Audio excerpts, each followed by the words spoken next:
ربنا آتنا من لدنك رحمة وهيئ لنا من أمرنا رشدا. Assalamualaikum warahmatullahi wabarakatuh. Waalaikumsalam warahmatullahi wabarakatuh. A'udzu billahi minasyaitonir rajim. Bismillahirrahmanirrahim. Alhamdulillahi wa kafa. Wassalatu wassalamu ala sayyidil mustafa wa ala alihi wa sahbihi ahli syirki wal wafa, amma ba'd.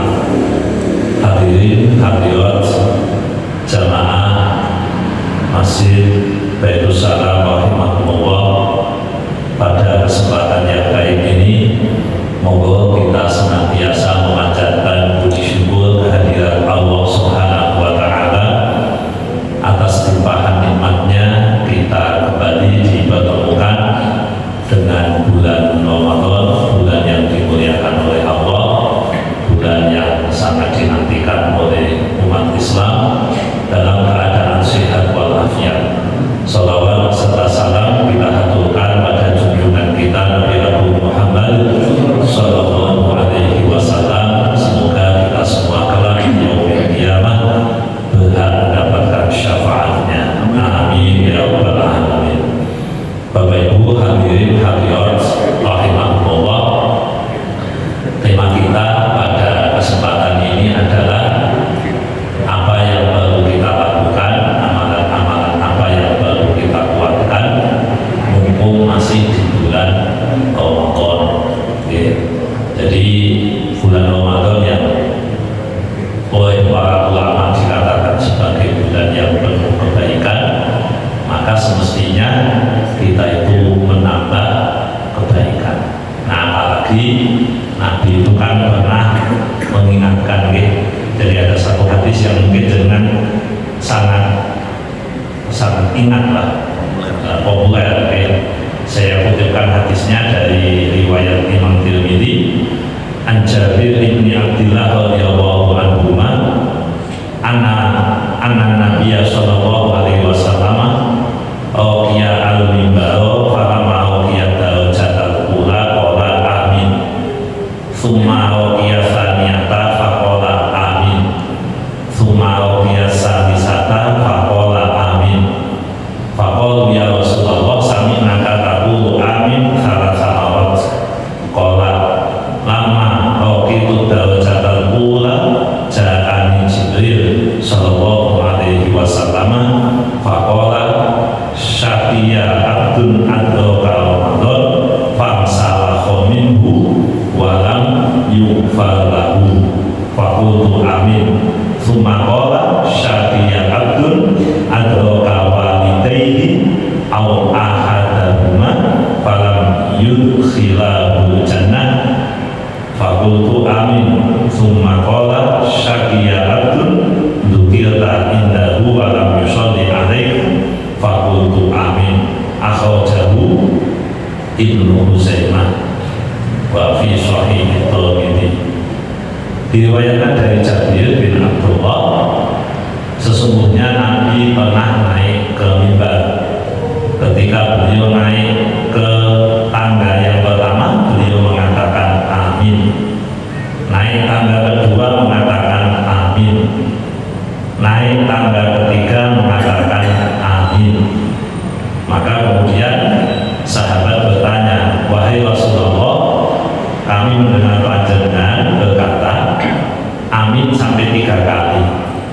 Rasulullah kemudian menjawab, ketika saya naik tangga yang pertama, Jibril datang.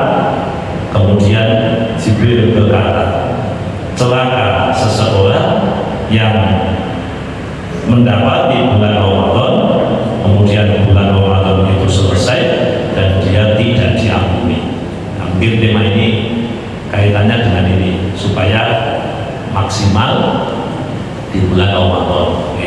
Jadi yang berikutnya, ada seseorang bertemu dengan kedua orang tuanya atau salah satunya, kemudian mereka tidak memasukkannya ke dalam surga, maksudnya tidak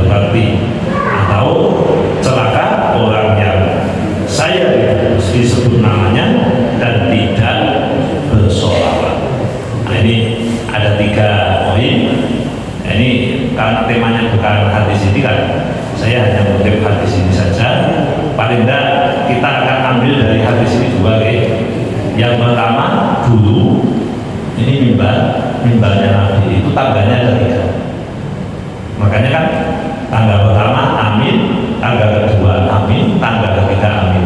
Sekarang pada tidak pakai tangga, ada tangganya. Ada. Kecil, tangganya tidak kelihatan. Oh, kan 1, 2, 3. Jadi kan kalau melihat masjid yang kuno itu kan ada yang 1, 2, 3. Nah, itu ceritanya karena hadis ini. Tapi tidak usah dibahas.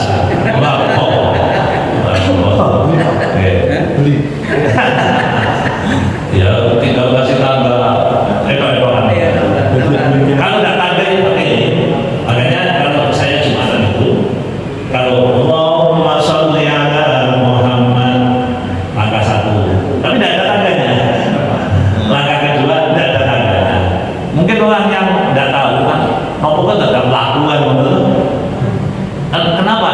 Dan kenapa di Indonesia itu kan sholawatnya 3 kali itu? Nah, itu kan ada maknanya. Ada maknanya.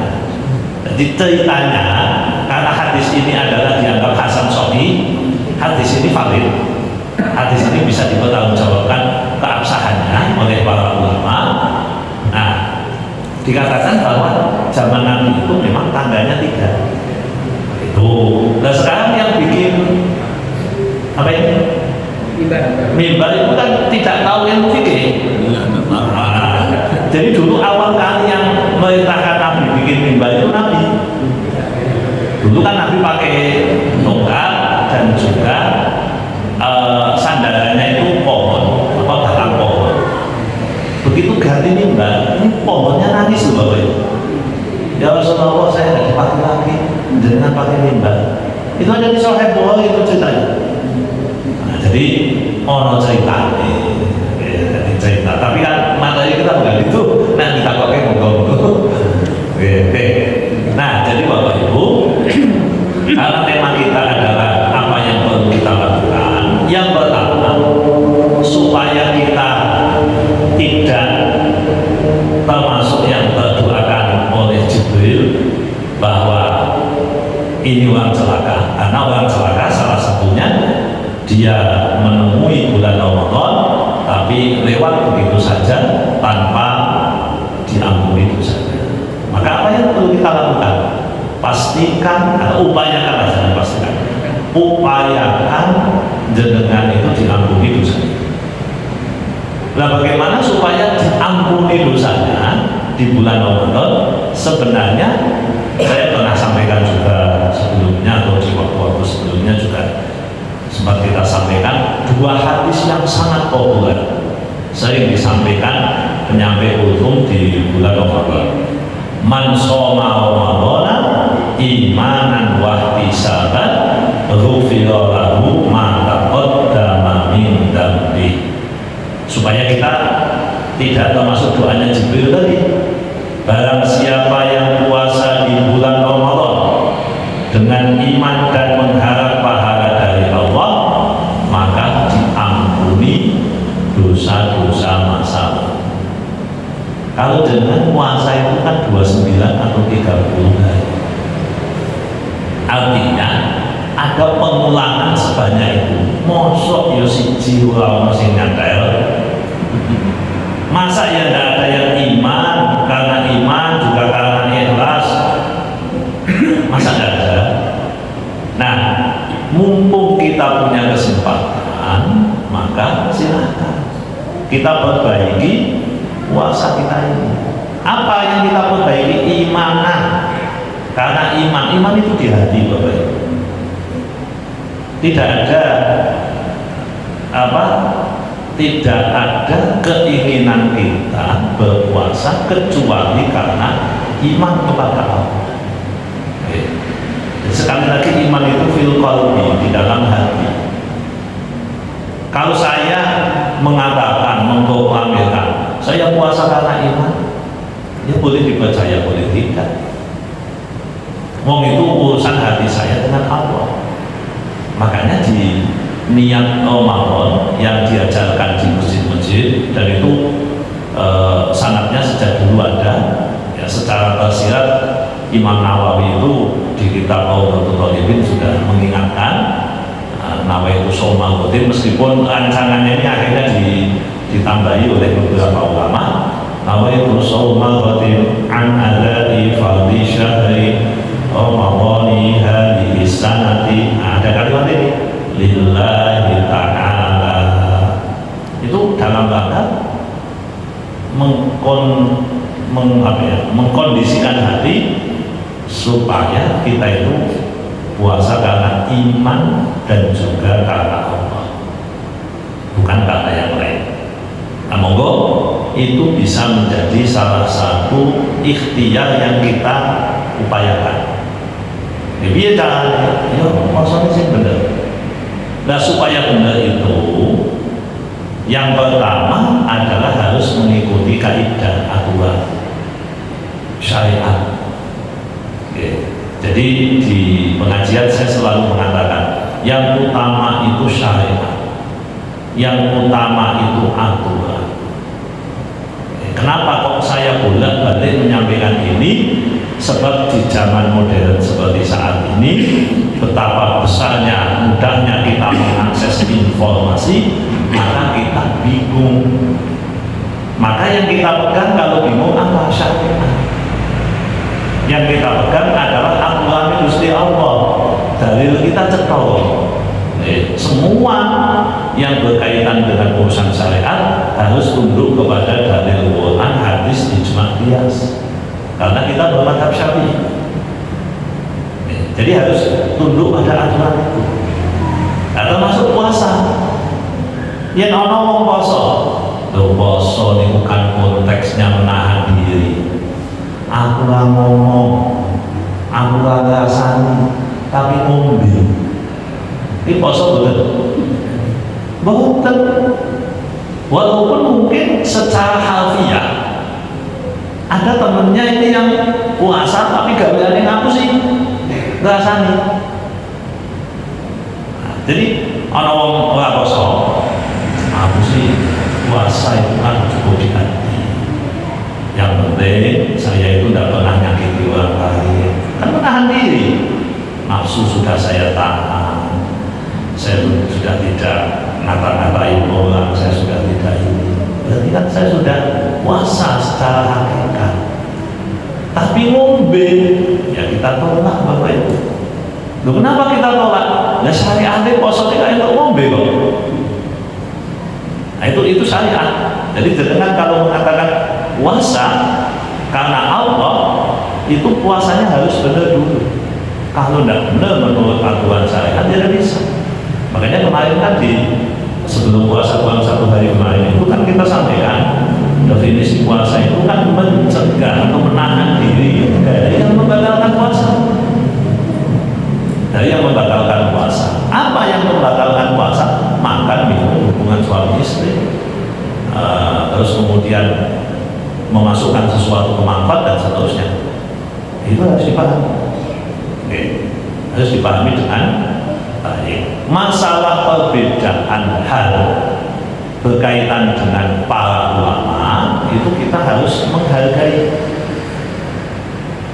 Tetapi Bapak Ibu, perbedaan di sini adalah perbedaan dalam memahami syariat, bukan perbedaan syariat dan hakikat. Jadi tolong dibedakan. Ada orang mengatakan begini, saya dulu begini. Ini ada ini. Sholat kuwi jengklat-jengklit wacanane apik tapi ra ikhlas diopo. Oke, itu satu poin. Kemudian aku ora usah jengklat-jengklit, ora usah sujud, aku antine madhep marang Gusti Allah kan luwih hebat daripada sholat. Nah itu apa dalam beberapa literatur yang membahas tentang Islam kejawen kan begitu. Begitu Bapak. Nah, orang kan kemudian mengatakan, "Wong kan sing penting apik." Lho iso Bapak Ibu, apik iki ono ukurane. Apik itu ono ukurane. Apakah orang kafir itu mereka dikatakan baik menurut agama? Ya tidak. Orang kafir menurut agama itu, menurut panjenengan mengatakan sebagai pahlawan.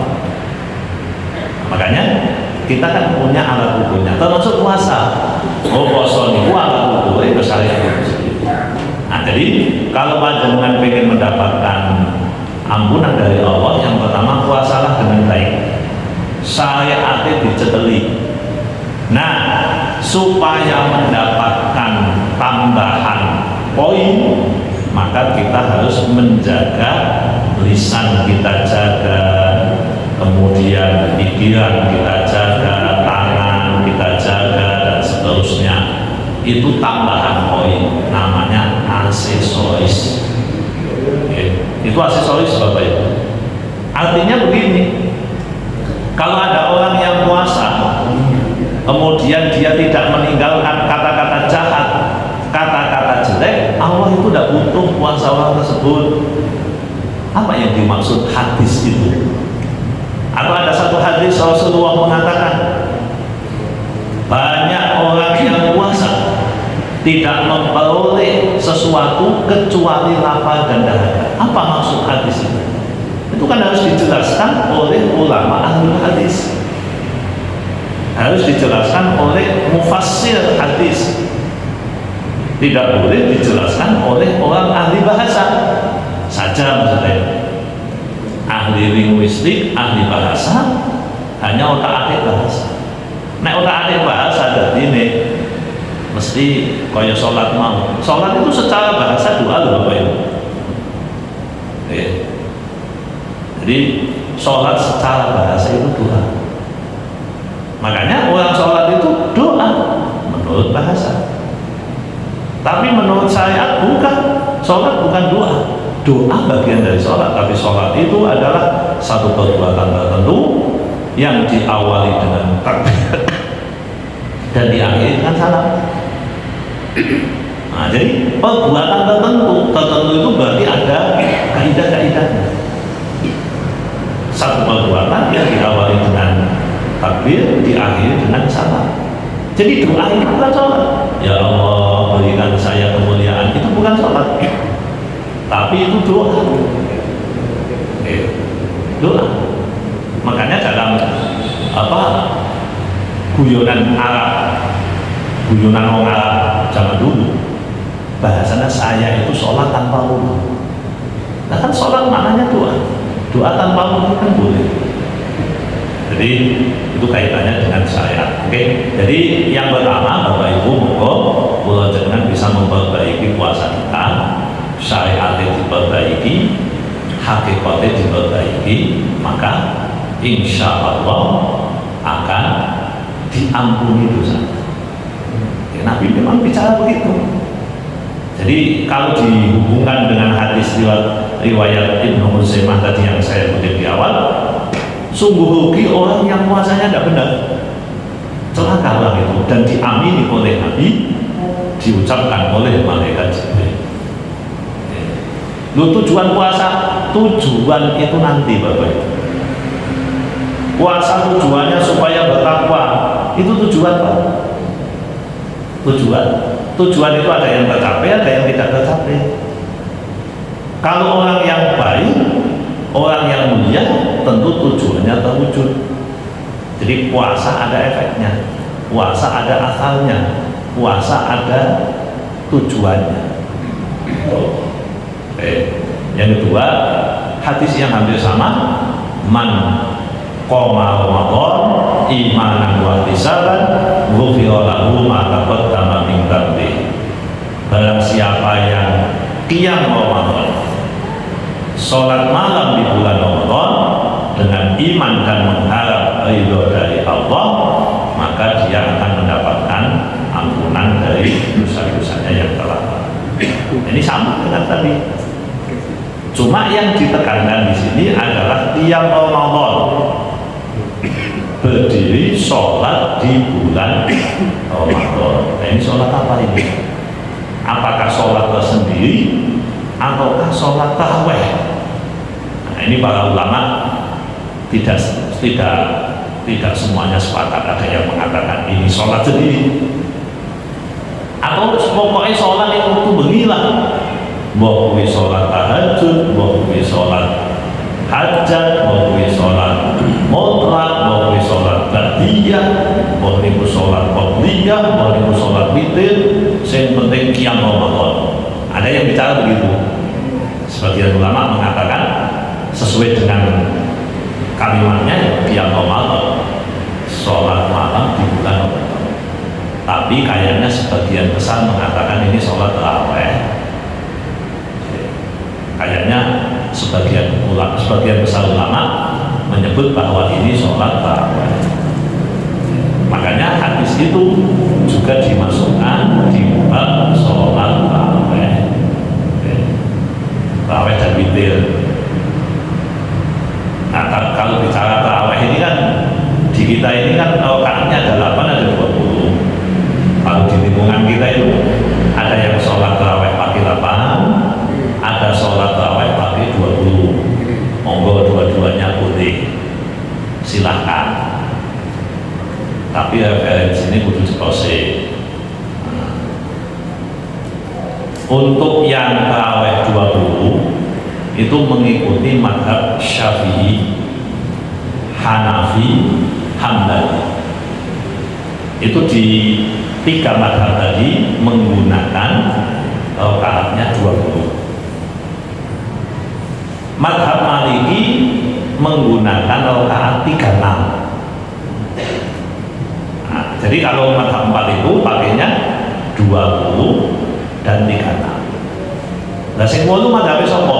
Sing 8 bukan mazhab fikih yang 4. Nah, berarti jenengan nek pakai 8 itu mengikuti non tersebut dalam fikih mazhab 4. Mungkin mengikuti penjelasan dari hadis Sahih Bukhari, bukan mazhab fikih. Aku pun jenenge mau nglakoni barang sunnah yo, ya monggo. Cuma kalau bicara referensi ceritanya begitu. Malah saat ini yang Mekah jadi 10 kok. Mau newang 10 diungkep 50%. Nah, betul. Lalu piye nek ngono kuwi? Ya monggo sholat sunnah itu ya dibagi. Silakan. Cuma jenengan kan harus tahu apa yang jenengan lakukan itu kan harus punya dasar yang bisa kita tanggung jawab. Kan ngono. Jadi kenapa tadi saya sampaikan bola kok monggo, ya monggo. Semuanya itu punya dasar. Ya pertanyaan ini kan jenengan ini punya dasar orang itu aja. Kalau punya dasar lakukan. Nggak dasarnya apa kan ngono. Jadi dasarnya apa? Ijtihad ulama siapa yang mengatakan begitu, di kitab apa yang monggo. Kan semuanya terbuka Bapak Ibu, tidak masalah kok. Buat tarawih jadi tidak tarawih itu tidak apa-apa. Yang mewajibkan tarawih itu tidak ada. Nek poso wajib. Poso muni ora poso itu dosa. Yang wajib yang kita katakan wajib, yang sunnah yang kita katakan sunnah, jangan diulangi. Dan yang tidak wajib tidak boleh dikatakan wajib. Mana mau menekan tidak bisa. Sedekah niku apik wajib boten, saya wajib niku zakat. Tapi nilainya tinggi betul, tapi status tidak dilakukan. Wajib is wajib, sunnah is sunnah. Nah, nanti mungkin ada sebagian kaul ulama yang mengatakan ini jadi wajib karena faktor A, faktor B. Nah, ini hal baru. Tapi pada prinsip dasarnya yang wajib adalah wajib. Jadi sholat tarawih ini sunnah.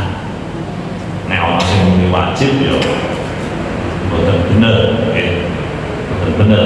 Sholat sunnah itu sholat sunnah itu sunnah. Nah makanya kalau ada perbedaan ya monggo.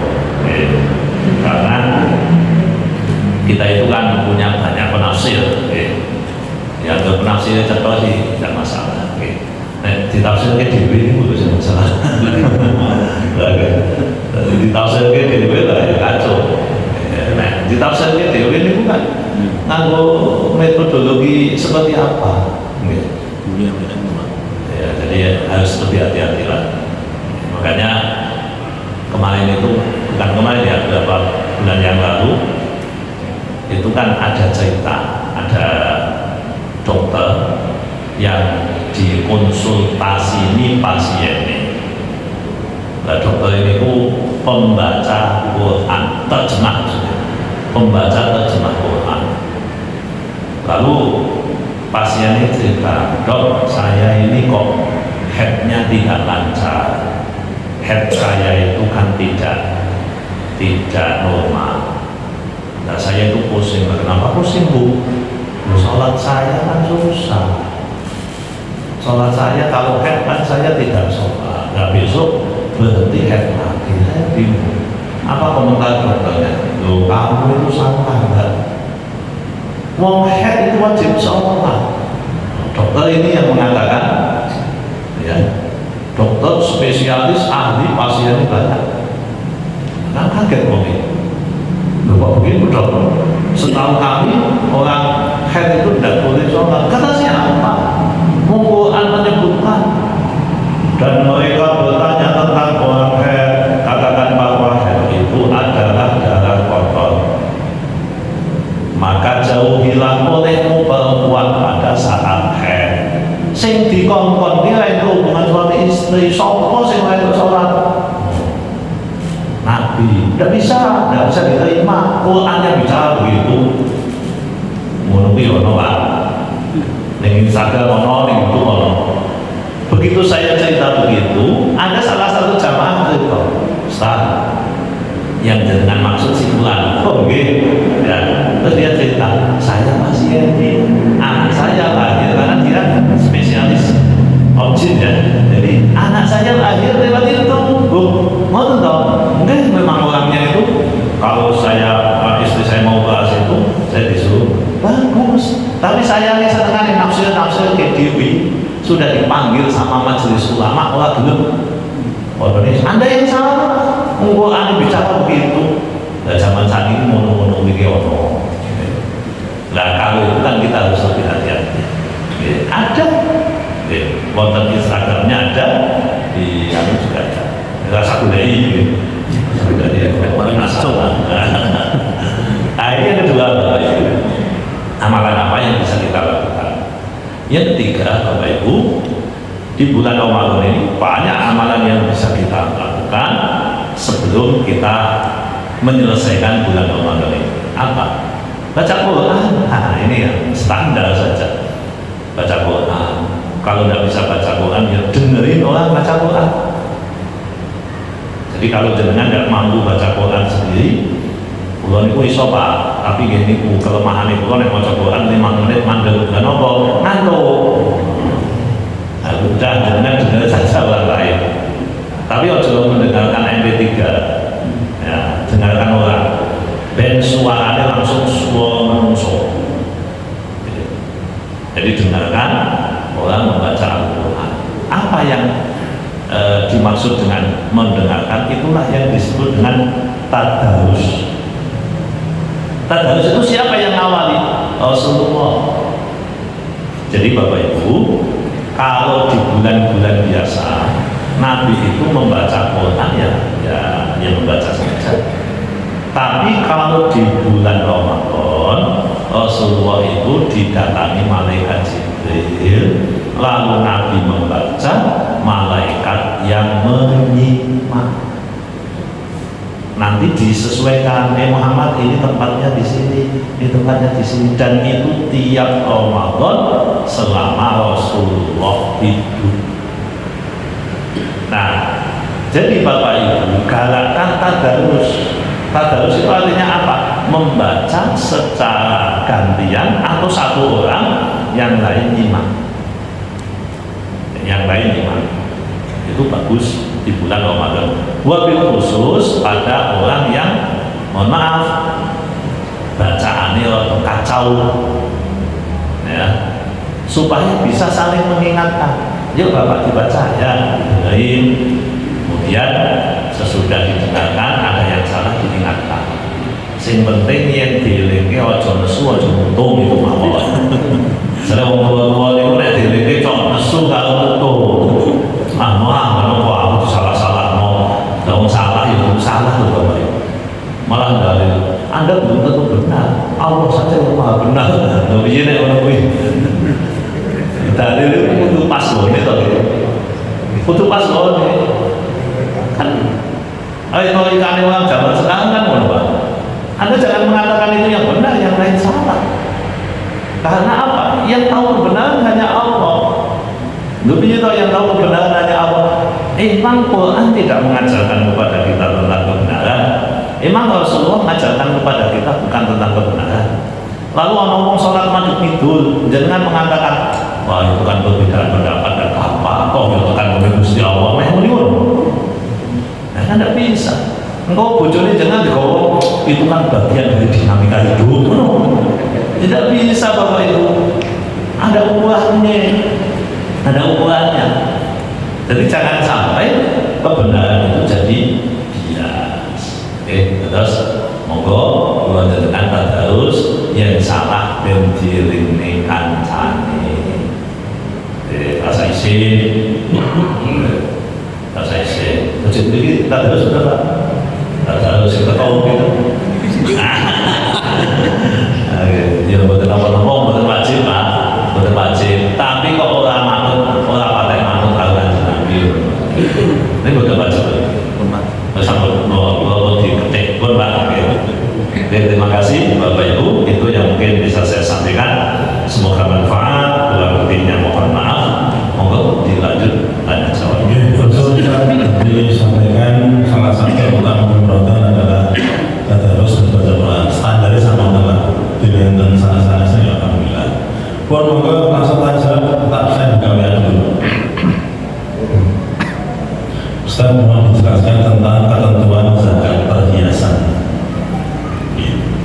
Terus berikutnya yang dimaksud dengan pemahaman setan di bulan Ramadan itu pengertiannya seperti apa?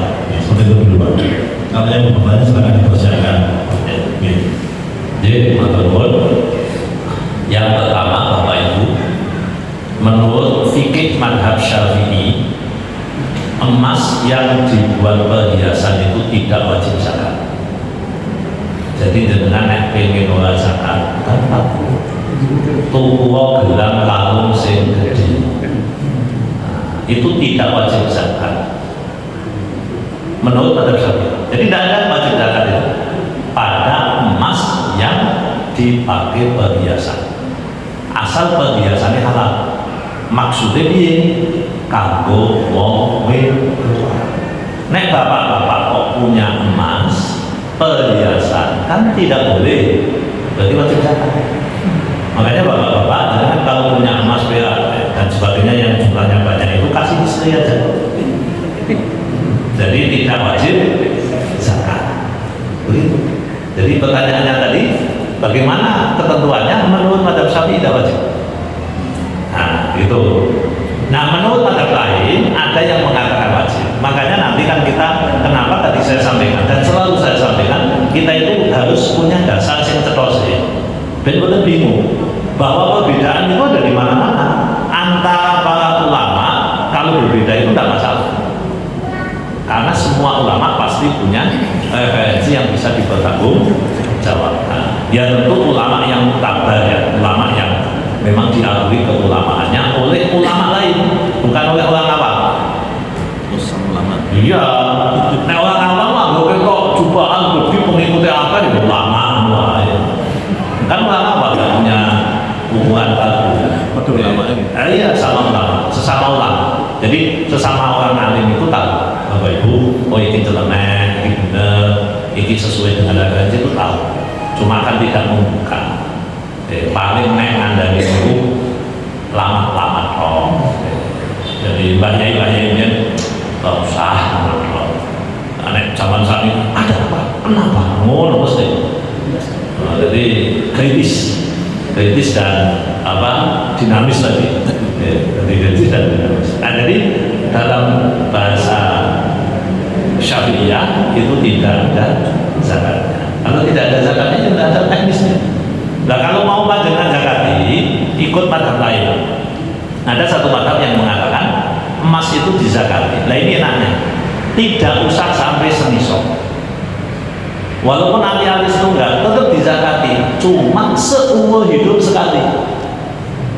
Itu cara madhab tertentu selain Syafi'i. Nah, madhab Syafi'i selagi belum sampai nisab, selagi emasnya perhiasan tidak wajib zakat. Tapi begitu sampai nisab, zakat tiap tahun, karena perputarannya haul dan nisab. Itu madhab Syafi'i. Karena nek sing kepenak, wah aku tak zakat seumur hidup sekali untuk emas batangan sekilo, dan itu dizakati 25 gram, terus barang itu nggak usah dizakati. Itu berarti madhab Imam Syafi'i. Ya monggo aja melu itu biar luas. Nek kula sih boten. Tapi boros Ustaz, tiap tahun zakat, ya sepineh dadak ditakeh salah itu. Ya itu dalam madhab Syafi'i. Makanya Bapak Ibu harus stop. Ini tadi pertanyaannya, menurut madhab Syafi'i tidak ada zakat perhiasan. Betul. Yang kedua berarti Setan dibelenggu itu pengertian. oh ya, setan dibelenggu itu pengertiannya ada dua. Yang pertama, dibelenggu betul-betul bahwa setan itu dikakeng di tempat tertentu. Fisik. Fisik, ya fisik. Ya, karena memang beberapa redaksi hadis itu kalimatnya wasul silatis syayatin. Sulsilat itu maknanya dirantai. Jadi rantai silsilah bukan ya. Salasil. Salasil itu maknanya rantai. Nah, rantai itu ya rantai. Sejak dulu rantai itu untuk mengikat tangan, mengikat. Terus kemudian ada yang menggunakan kata-kata wasufidat. Nek sufidat itu maknanya dibelenggu, tapi tidak ada rantainya. Nah ini kan ya kaya belenggune apa nih kok musuhe oleh buatan filman di Dharma nih lho. Kan mau kan itu dibelenggu, tapi lagi tau lho. Nah ini ilmu ini sopo kayak. Kalau tahun 2000 nonton serial Angling Dharma terus. Masalahnya kalau waktu itu di Jakarta nek bengi nganggur. Jadi nontonnya Indonesia. Nah saat ini membuat tahun biyen. Jadi nontonnya Angling Dharma. Nah jadi belenggunya itu belenggu yang tidak jelas. Itu yang mana pertama.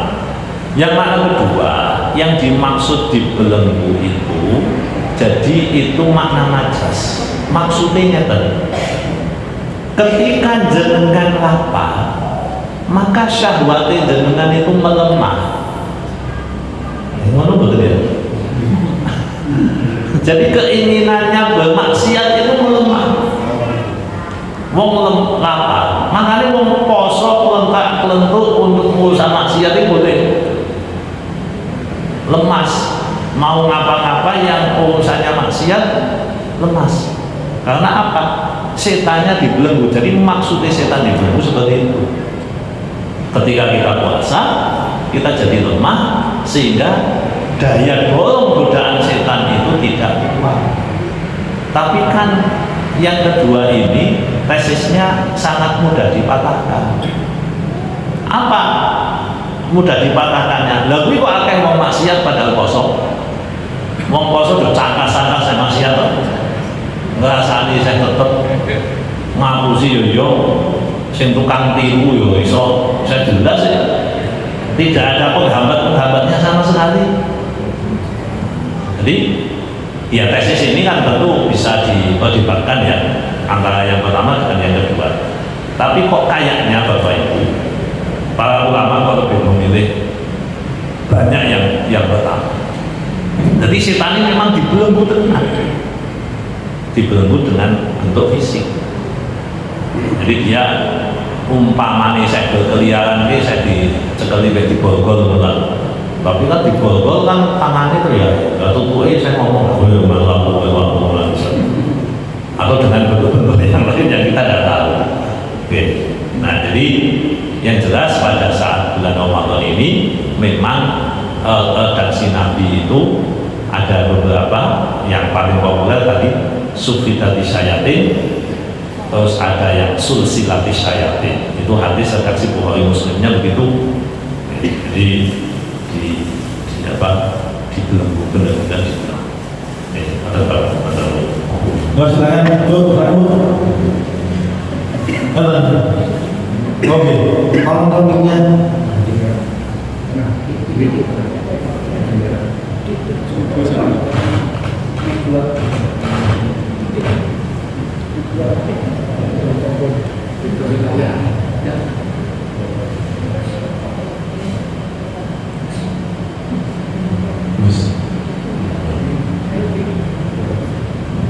Assalamualaikum warahmatullahi wabarakatuh. Waalaikumsalam warahmatullahi wabarakatuh.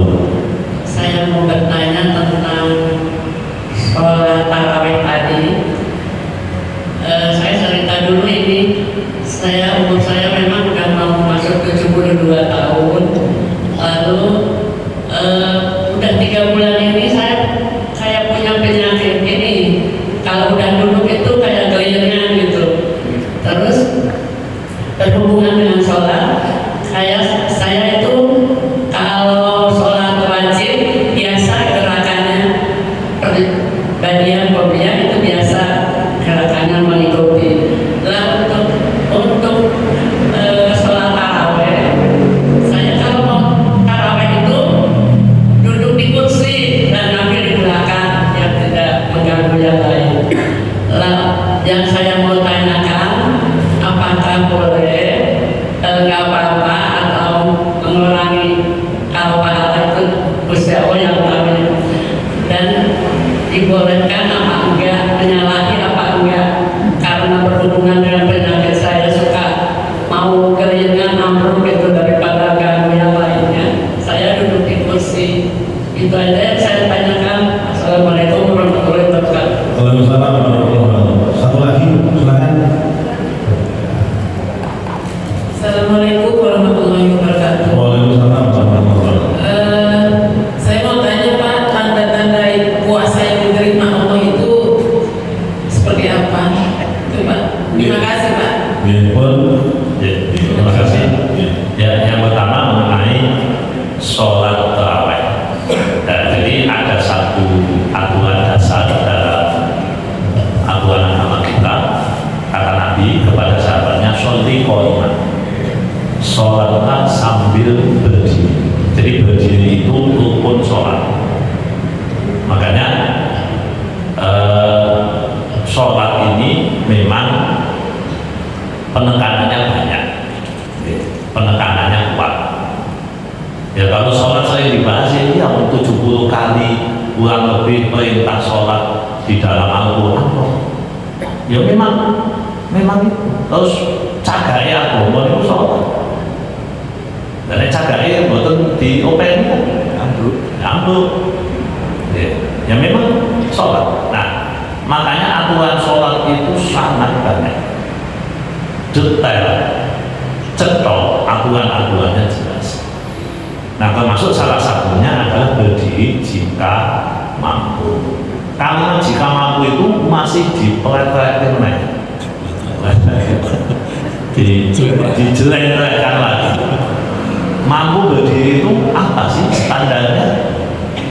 Jadi mampu itu yang dimaksud adalah orang yang memang mampu berdiri dan kemudian tidak terjadi hal-hal yang tidak diinginkan atau yang membahayakan kalau dia berdiri. Artinya Bapak Ibu, ini harus menjadi catatan juga. Sebab sholat itu kalau memang wajib berdiri, ya berdiri. Kalau tidak mampu, baru silahkan sholli qa'iman, silahkan duduk. Kalau duduk juga tidak mampu, maka silahkan sambil berbaring. Jadi ada tahapannya, tapi perintah awalnya adalah berdiri. Nah, jadi Ibu, dengan kalau sholat wajib berdiri. Kalau kosong geliyeng baru duduk. Jadi jangan langsung duduk. Kan bisa ngukur ini, kok sudah mulai agak enak kan? Duduk. Nanti enak lagi, berdiri lagi. Begitu. Kalau bagi orang yang sholatnya berdiri, kemudian duduknya di kursi. Jadi wajib, kalau sholat wajib seperti itu. Nah, kalau sholat sunnah itu ada dispensasi. Sholat sunnah apapun Bapak Ibu, aturannya lebih longgar, termasuk sholat tarawih. Bahkan dengan mampu berdiri, kalau itu sholat sunnah boleh duduk. Tarawih, witir, ba'diyah, qobliyah, duha boleh duduk, tapi diskon 50% pahalanya. Yang tahu pahalanya Allah, betul, yang tahu pahalanya Allah, yang tahu hakikatnya. Tapi kita punya ukuran Bapak Ibu. Sholat di masjid itu 27 derajat. Ojo muni yang tahu hanya Allah, ngerti dia begitu itu. Lalu dijelasin Nabi kok. Berarti kita percaya bahwa Nabi mengatakan hal yang benar. Masa kalau jenengan mau melakukan,